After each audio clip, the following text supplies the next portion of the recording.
May 26, 1940. Beneath Whitehall, the air is stale and unmoving. In the underground cabinet war rooms, electric lights burn without warmth, casting long shadows across maps pinned to the walls. France is collapsing faster than the pins can be moved. Red arrows advance westward. Blue lines retreat, then vanish.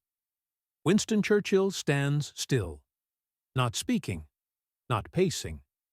Just hours ago, reports confirmed that German armored divisions had reached the Channel coast.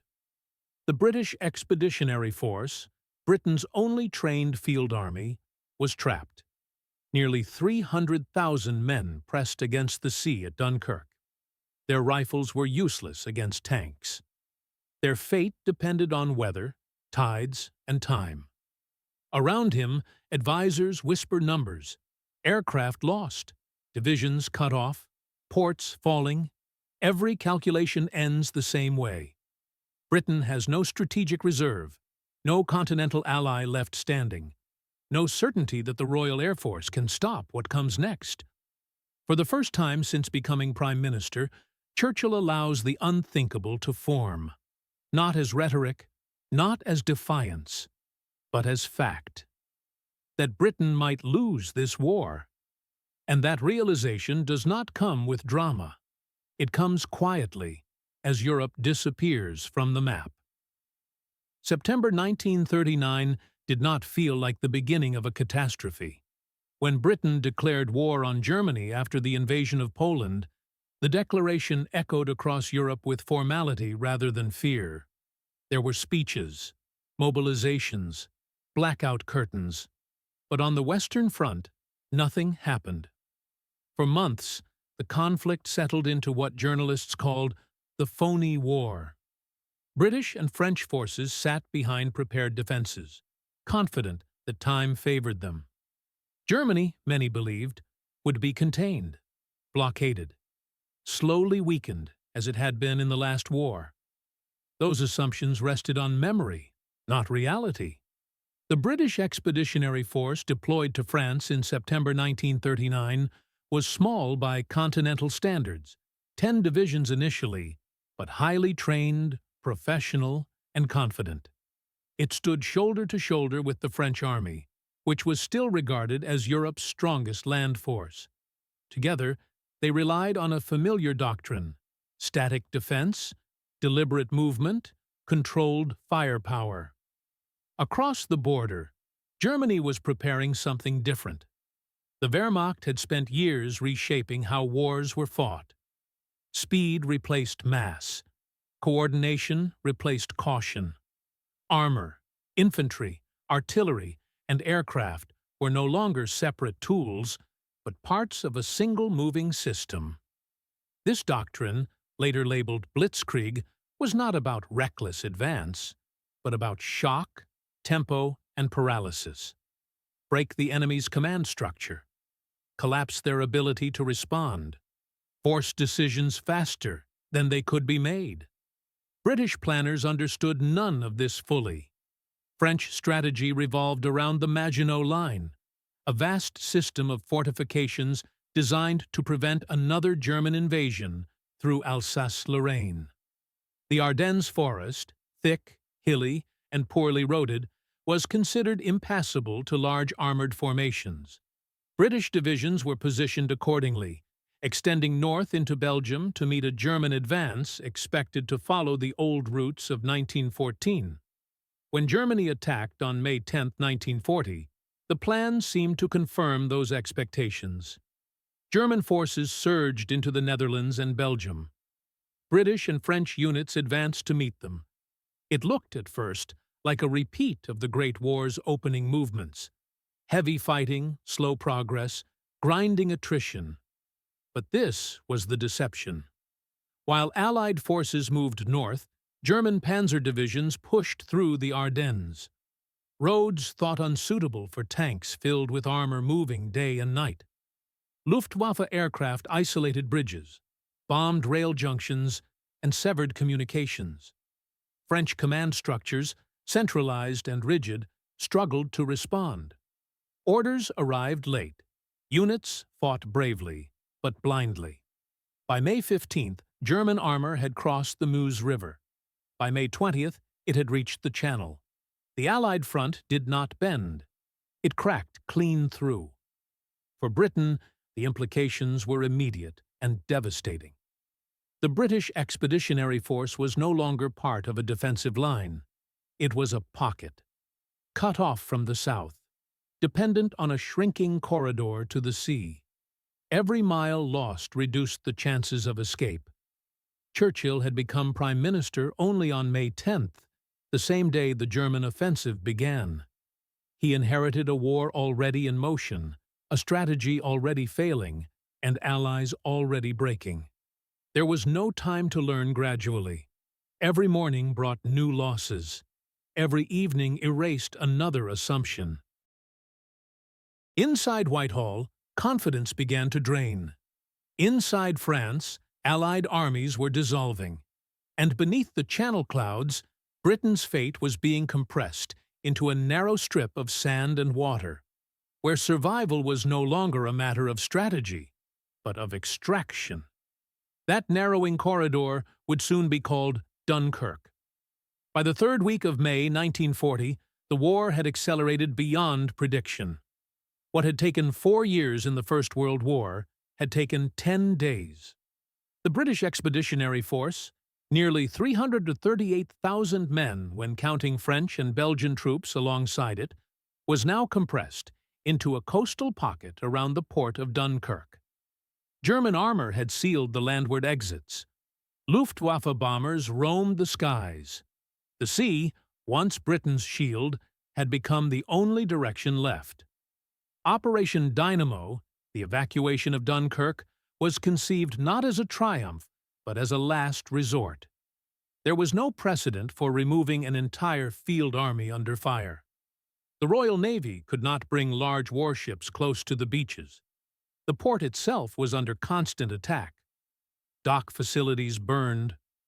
Oil slicks caught fire. Wounded men lay exposed in open sand. The evacuation depended on improvisation. Destroyers, ferries, trawlers, and private civilian vessels crossed the Channel again and again. Men waded into the water, sometimes chest deep, waiting hours to be taken aboard. Discipline held, but only just. German artillery occasionally found its range. Stuka dive bombers turned loading points into killing zones. By June 4th, the operation was over. Roughly 198,000 British soldiers had been evacuated, along with about 140,000 Allied troops. On paper, it looked like salvation. In reality, it was a hollow survival. Nearly all heavy equipment was lost, over 2,000 artillery pieces, more than 60,000 vehicles, tens of thousands of tons of ammunition and fuel. Britain had saved its men, but stripped itself of its army. Across the Channel, France was collapsing entirely. Paris was declared an open city. French units retreated in fragments or surrendered in place. The French government fled south, then sought terms. On June 22, 1940, France signed an armistice with Germany in the same railway carriage used in 1918, this time with the roles reversed. Britain now stood alone. The implications were brutal and immediate. Germany controlled the coastline from Norway to the Spanish border. U-boat bases would soon operate from French ports.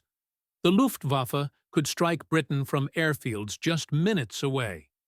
And for the first time in modern history, a successful invasion of the British Isles was not theoretical.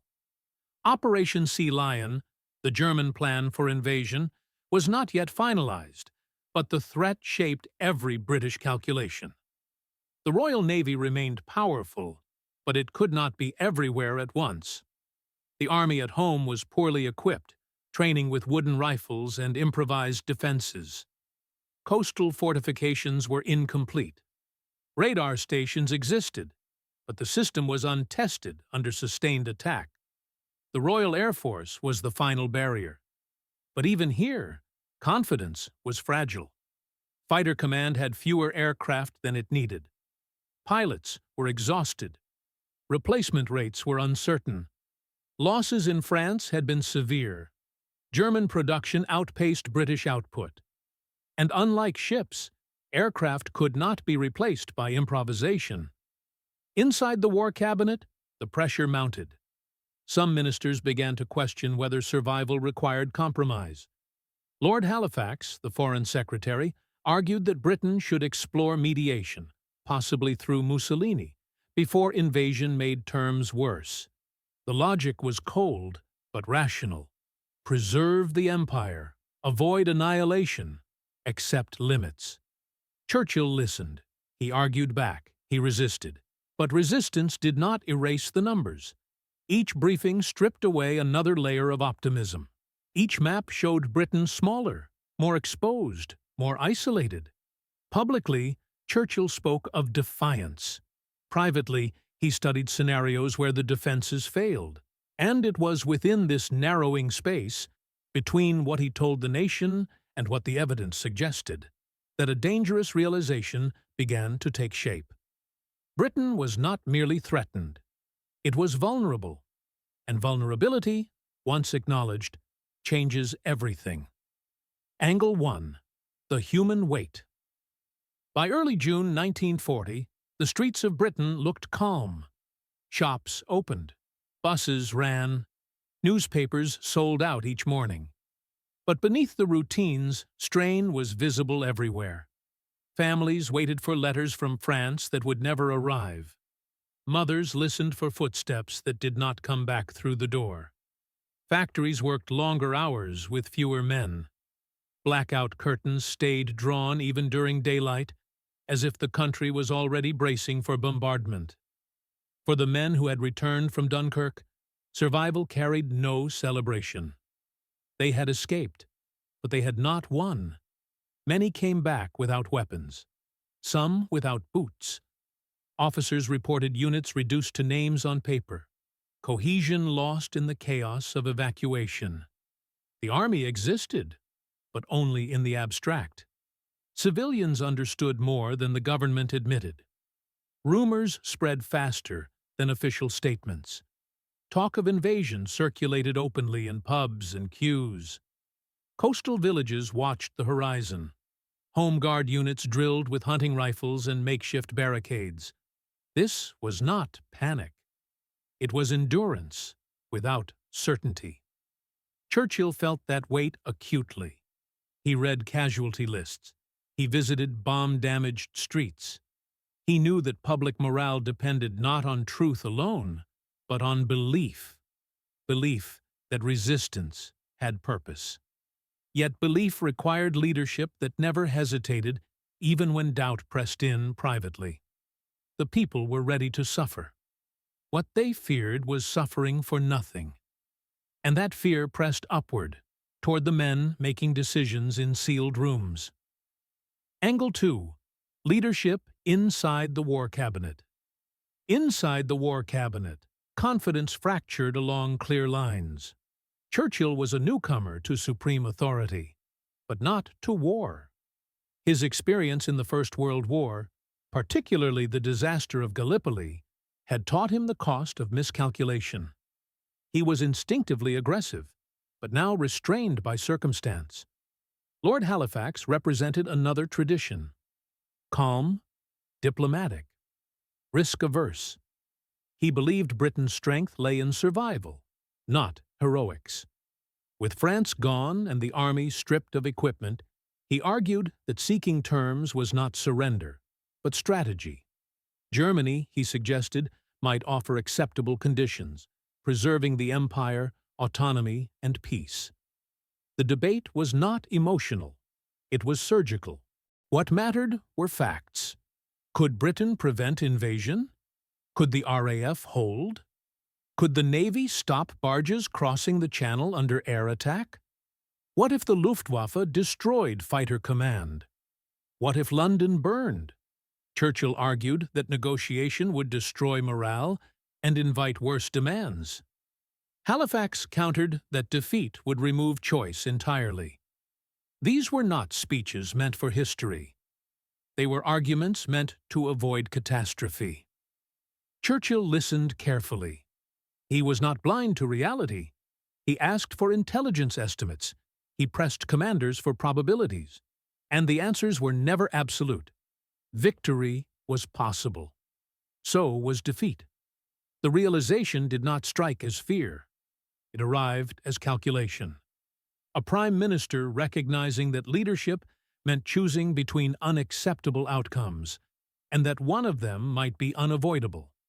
That awareness would sharpen as another perspective entered the equation. Angle 3. The enemy's perspective. From Berlin, the view was unmistakable. By June 1940, Adolf Hitler stood at the height of his power. Poland crushed, Scandinavia subdued, France defeated in 6 weeks. The Wehrmacht appeared unstoppable. German commanders spoke openly of a new era of warfare, one that no opponent could resist. Britain, in this view, was an anomaly. It had lost its army, it had lost its ally, and yet it refused to concede. German intelligence underestimated British resolve, but not British danger. The Royal Navy remained a formidable obstacle. An invasion could not succeed without air superiority. The Luftwaffe was confident, but not careless. Planning for Sea Lion proceeded cautiously, contingent on destroying the RAF. From the German perspective, Britain's refusal to negotiate was irrational, but temporary. Many in Berlin believed pressure alone would force compromise. Bomb the ports, bomb the cities, break the air force. The island would fold. This confidence only increased the pressure on Churchill. Because he understood something the Germans did not. Britain's margin for error was narrowing by the day. And once that margin disappeared, no speech, no defiance, no memory of empire would stop what came next. The decision would not wait forever. Angle 4. The technological balance. In the summer of 1940, Britain's survival depended on machines as much as men, and the balance was uncomfortably thin. The Royal Air Force possessed a technological advantage that was not yet fully understood, even by those who operated it. Radar stations lined the coast, forming the early warning system known as Chain Home. On paper, it promised visibility beyond the horizon. In practice, it was fragile. Towers were fixed. Coverage was uneven. Data required rapid interpretation and flawless communication. Fighter command itself was stretched. Hurricanes and Spitfires were effective, but numbers mattered more than performance. Loss rates during the fighting in France had been heavy. Pilot training pipelines were short. Replacements arrived with fewer flight hours. Every aircraft lost carried a weight far beyond its metal. German production outpaced Britain's. Luftwaffe air crews were experienced, confident, and fresh from victory. Their doctrine emphasized aggressive engagement and relentless pressure. If fighter command was worn down faster than it could recover, radar would be meaningless. Churchill studied these realities without illusion. He knew that technology did not win wars on its own. It bought time. And time was the one resource Britain could not afford to waste. If the air battle was lost, the sea would no longer protect the island. Angle 5. The naval strain. Britain's navy had ruled oceans for centuries. But in 1940, even the Royal Navy had limits. Destroyers had been lost evacuating Dunkirk. Others were scattered across the globe, guarding trade routes, hunting submarines, enforcing blockades. The home fleet could oppose an invasion, but only if it survived sustained air attack. German invasion barges were crude, but they did not need to defeat the Royal Navy outright. They needed only to complicate it long enough for troops to land. Mines, U-boats, and Luftwaffe bombers could do that. Churchill understood the paradox clearly. Britain's greatest strength could become its greatest vulnerability if overcommitted. Naval power was decisive, but only when supported by air superiority. Without the RAF holding the skies, the fleet would bleed. And once the fleet bled, Britain would face choices no empire had ever survived intact. Angle 5. The Naval Strain. Britain's navy had ruled oceans for centuries. But in 1940, even the Royal Navy had limits. Destroyers had been lost evacuating Dunkirk. Others were scattered across the globe, guarding trade routes, hunting submarines, enforcing blockades. The home fleet could oppose an invasion, but only if it survived sustained air attack. German invasion barges were crude, but they did not need to defeat the Royal Navy outright. They needed only to complicate it long enough for troops to land. Mines, U-boats, and Luftwaffe bombers could do that. Churchill understood the paradox clearly. Britain's greatest strength could become its greatest vulnerability if overcommitted. Naval power was decisive, but only when supported by air superiority. Without the RAF holding the skies, the fleet would bleed. And once the fleet bled, Britain would face choices no empire had ever survived intact. Angle 6. The moral burden of resistance beyond tactics and technology lay a heavier question. What was Britain fighting for? And what was it willing to lose? Negotiation might preserve lives. Resistance might destroy cities. Churchill carried that burden personally. He knew that refusal meant bombing raids, civilian casualties, hunger, and fear. He also knew that surrender would mean something harder to measure: the end of Britain as an independent actor in history.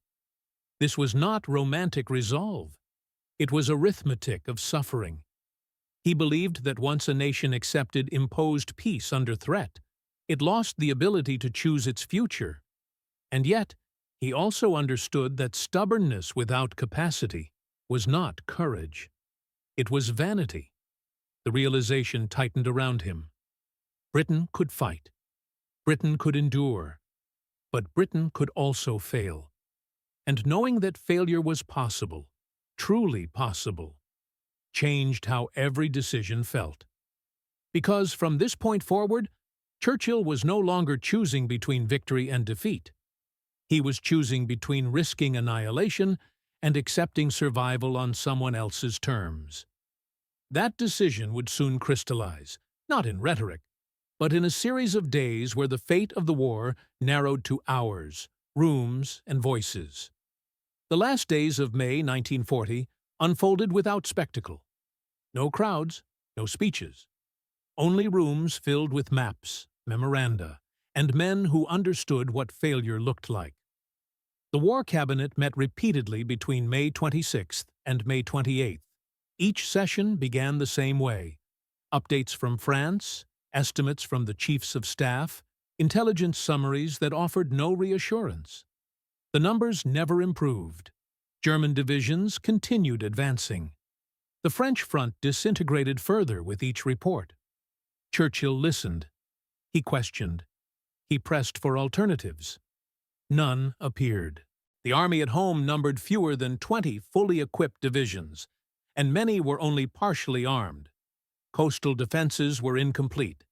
Anti-tank weapons were scarce. Ammunition stockpiles were limited. The RAF's fighter command could contest the air, but victory was uncertain. Losses could not be replaced quickly enough. Invasion was no longer a hypothetical. The Chiefs of Staff presented scenarios in which German forces achieved local air superiority, landed troops, and forced Britain into prolonged internal fighting. These were not dramatic projections. They were sober assessments, stripped of language meant to inspire. Churchill absorbed them in silence. At one meeting, the question of mediation returned. Halifax suggested exploring terms through Italy, not as surrender, but as inquiry. The argument was procedural, almost technical. If Britain delayed too long, it would lose any leverage it still possessed. Churchill did not reject the idea emotionally. He rejected it logically. He argued that once Britain indicated willingness to negotiate under pressure, the pressure would intensify. Germany would not soften its demands, it would harden them, and any peace accepted under threat would shatter Britain's credibility, not only abroad, but at home. Yet even as he argued, he understood the risk. The response was immediate and unanimous. No minister spoke in favor of negotiation. No one argued for mediation. The sense of the room was not bravado, it was resolve. These were not men immune to fear. They were men who understood that compromise under threat would lead only to subjugation. Churchill listened, and in that moment, something settled. This was the day he fully accepted what the war required. Not optimism, not certainty, but commitment without guarantee. He knew now that Britain's course was fixed. There would be no feelers, no back channels, no exploration of terms. The nation would stand or fall on its own endurance. This decision did not remove the danger. It clarified it. Churchill returned to the War Cabinet with renewed authority. The argument was over. Britain would fight on, through air attack, through isolation, through loss. He would carry the responsibility personally. Shortly afterward, he addressed the House of Commons. His words were measured, not triumphant. He spoke of toil and sweat and tears. There was no promise of victory, only of struggle. Privately, he remained realistic. He knew that the coming weeks would decide everything. If the RAF failed, invasion would follow. If morale collapsed, resistance would end. If Britain endured, the war would continue into an unknown future. This was not confidence. It was acceptance. Churchill had confronted the possibility of defeat and chosen to proceed anyway. That choice did not win the war, but it made the next phase inevitable. As summer approached, German attention shifted fully toward Britain. Airfields were targeted. Ports burned. The first blows of a new campaign began to fall, and the consequences of Churchill's decision would now be measured not in minutes or meetings, but in skies filled with aircraft and cities under threat. The decision to fight on reshaped Britain immediately. There was no pause between resolve and consequence. Within days, the Luftwaffe began probing attacks across the Channel. Radar stations detected incoming formations. Sirens sounded in coastal towns. Airfields became targets. The war, once distant and continental, pressed directly against the island's edge. Britain's strategy shifted from recovery to survival. Every available resource was redirected toward air defense. Aircraft production was accelerated. Repair depots worked through the night to return damaged fighters to service. Pilots flew multiple sorties a day. Ground crews slept beside runways. Losses were calculated not weekly, but hourly. The Home Guard expanded rapidly. Men too old, too young, or medically unfit for frontline service trained with whatever weapons could be found. Roadblocks appeared on rural lanes. Beaches were wired. Bridges were prepared for demolition. Invasion planning was no longer abstract. It was rehearsed. Psychologically, the country crossed a threshold.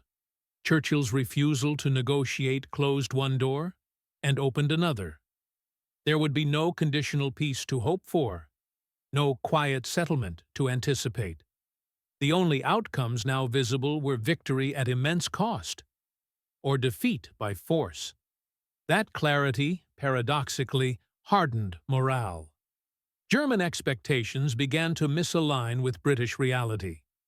Berlin anticipated collapse under pressure. Instead, it encountered defiance without illusion. British broadcasts acknowledged danger openly. Newspapers reported losses without euphemism. The public was not promised safety, only purpose. Strategically, Germany adjusted. Plans for invasion remained contingent, but air superiority became the immediate objective. The Luftwaffe intensified attacks on fighter command infrastructure, airfields, radar stations, supply depots.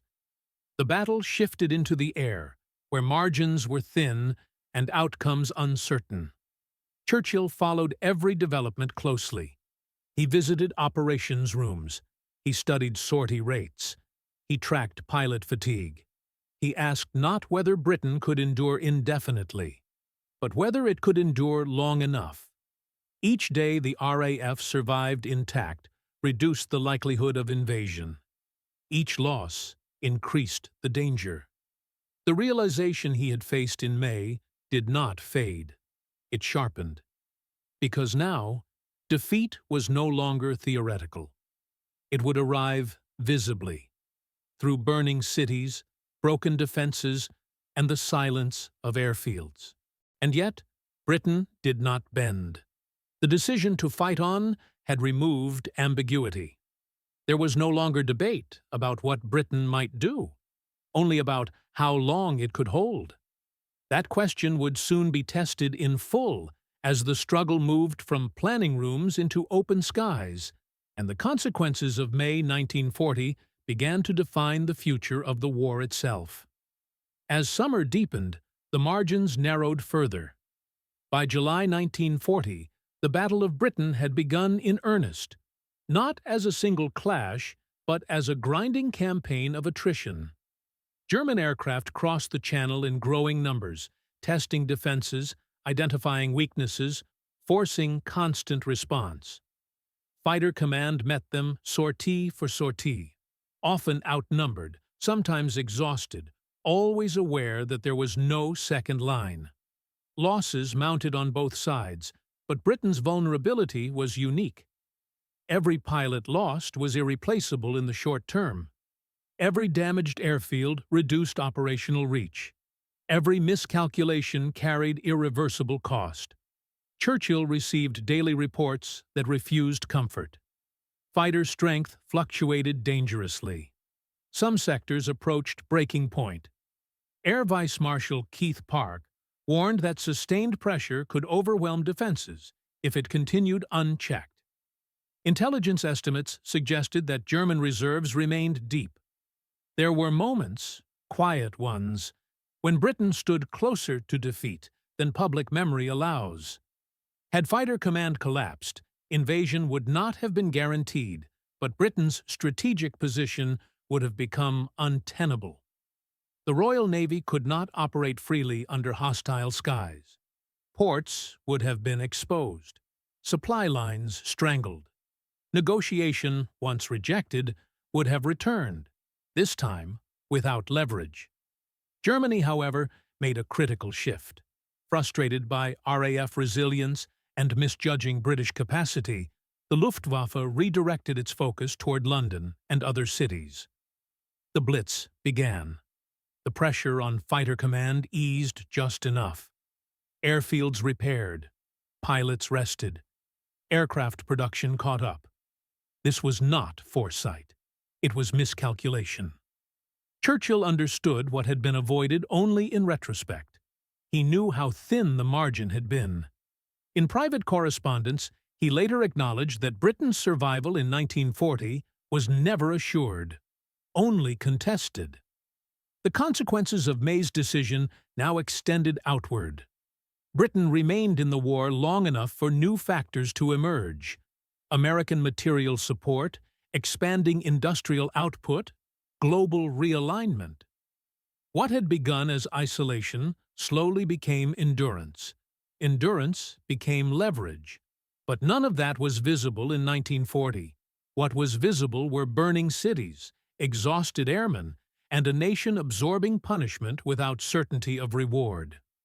Churchill's earlier realization that Britain might lose never left him. It tempered his confidence. It restrained his rhetoric.